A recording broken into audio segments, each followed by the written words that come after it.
What's up, everybody? Ordinary Jerry here. I decided to make a quick video on something that you would think would be very simple to do, but was not. Well, I guess it was once I figured out how to do it.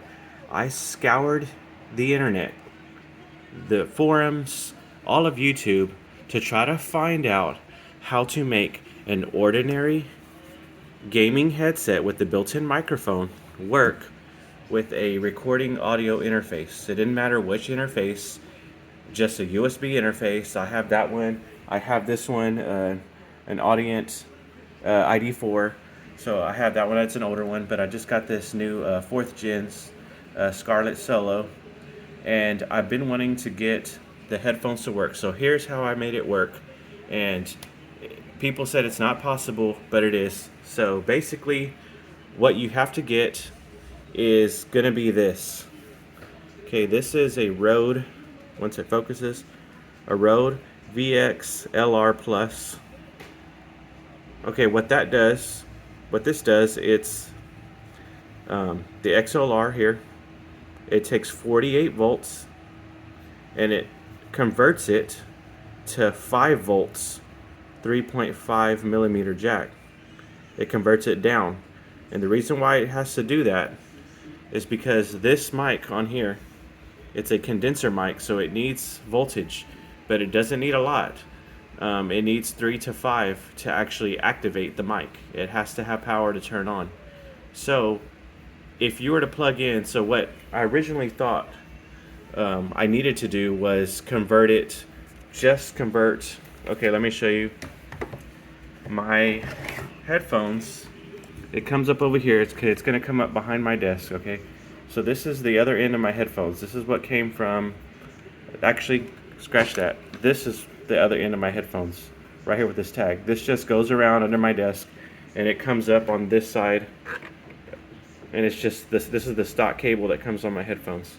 It comes around, and it comes over here, okay? So this is it. Well, in the box, I got this splitter, which I'm sure y'all will have this also. And all it does was just splits the headphones to the microphone. It just splits those, okay?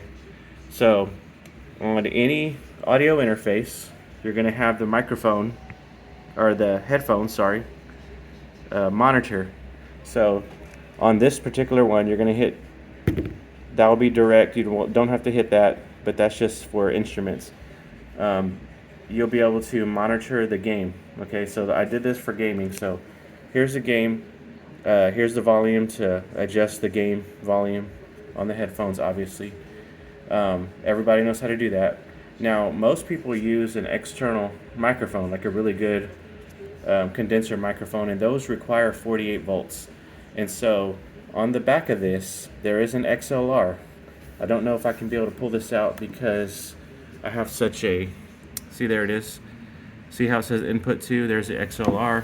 Many of you already know what that is if you're watching this. So if you had a really good microphone, just like a desktop microphone that you wanted to set here, that would go XLR on there.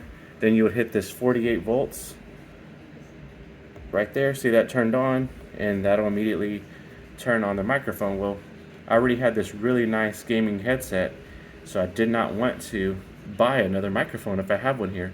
So I did all this research, and you would think that somebody would make an inline 3 to 5 volt 3.5 millimeter jack, like conversion, or just an inline, where this microphone right here would go like something that would hit 3.5 to an inline 3 or 5 volt input, and then have it come back out to the microphone.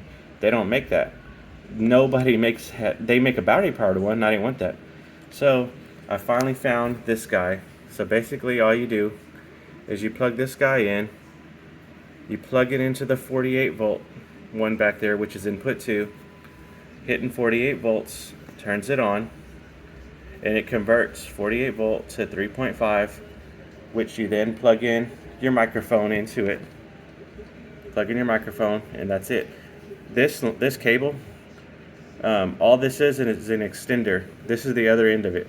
It's just a big long, it's too long for what I need. Actually, I needed about a 5 foot, and this is a 10 foot.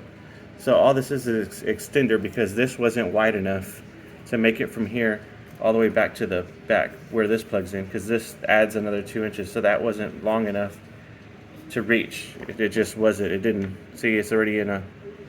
I'm already getting hung up, and it's not even all the way to the back. So there's no way it was going to fit all the way into the back of this. So that's all that is. This is just an extender, and if I were to take it all the way out, you would see that there's about 10 foot in between here. So it just gives me enough play to plug into here. So just to show y'all what it is. So I'm gonna go ahead and get this guy, go ahead and plug him in. That's gonna convert 48 to 5 volts. I'm gonna come back here and you won't be able to see it, but I can't even do it because it's dark back there. I'm in front of all the lights, so I'm gonna go ahead and plug that guy in. And it's being a pain. So there you go. So I plugged it into the XLR. It's converting 48 to converts it down to a 5 volt signal. Sorry. 48 volt is on. So now the mic is working on an audio interface. So that's pretty much all there is to it. It's that simple. I will put a link in the description to just a random site that has that converter, and that's how you get a gaming headset to work, the mic to work. Now mind you, there is one slight little issue, and that is, if you remember, input 2 was back there, and this is the input 2 volume. 48 volts is on the back. You can read your manual. This works for any interface because almost every interface you get is going to have a phantom 48 volt, so you have to make sure what input provides that and make sure it is on the XLR, which one. Sometimes there's an XLR in the front, sometimes it's on the back.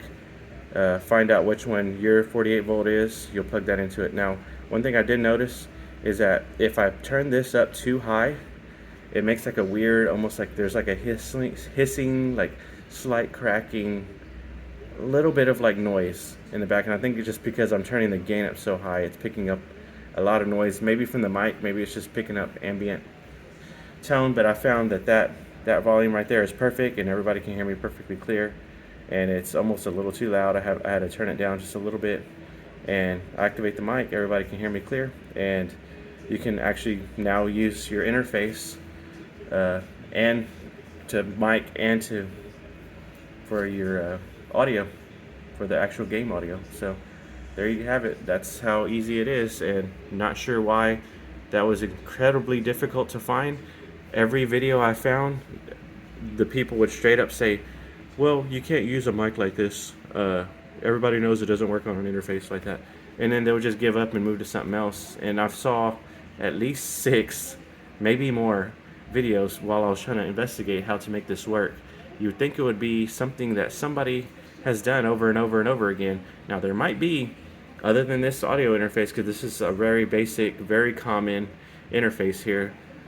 So is that Audient I have ID for. These are probably the best 2 low, I mean just won't break the bank but perform amazing devices here. And I'm sure there's something out there that probably provides that 5 volts, and what that 5 volts is called, it's called, I don't know if they pronounce it bias or if it's just BIAS. It's called BIAS power, and that's the 5 volt. And a lot of little mics that people use whenever they're doing microphones on their shirts and stuff, sometimes it requires that 5 volt to activate the mic, and that's why I saw a lot of battery powered inline ones where there's just a little box, put a battery in there, it shoots the 5 volts onto the mic and sends it. And I didn't want a battery powered one. If somebody were just to make a USB one, that would be awesome. I'm probably still going to buy one if it comes available, just so I can get rid of that big block XLR cable back there. And that'd be cool, because then I could actually, if there was an inline one, I could just use this front one here and just put a 1 1.25 converter to a 3.5, and that'd be it. I would rather have it here, and that way I wouldn't need that big long cable to extend it. Headphones will go here, mic will go here, and it'll look a lot cleaner. But they haven't made that yet, and I'm sure somebody will, and maybe if I had the know-how, I would do it and make a killing. So I just probably gave somebody $1 million idea, and there you go. So took 10 minutes to explain that, but I told you in the first minute what to order, so I'm gonna put the link in the description, and I hope this helps y'all out. And after that, now that the mic's going into your interface, if you have any other software plugins, you can now use your mic through the plugins, condensers and all this stuff. Compressions and all this noise gate, and that's what I think I'm gonna try to do to clear up that little static whenever I get the gain too high. I'm gonna put a noise gate on there and try to clean it up. But now I'm able to, and I'm able to use the mic on here and have it all in one. So thank y'all for watching, and I hope that helps y'all out.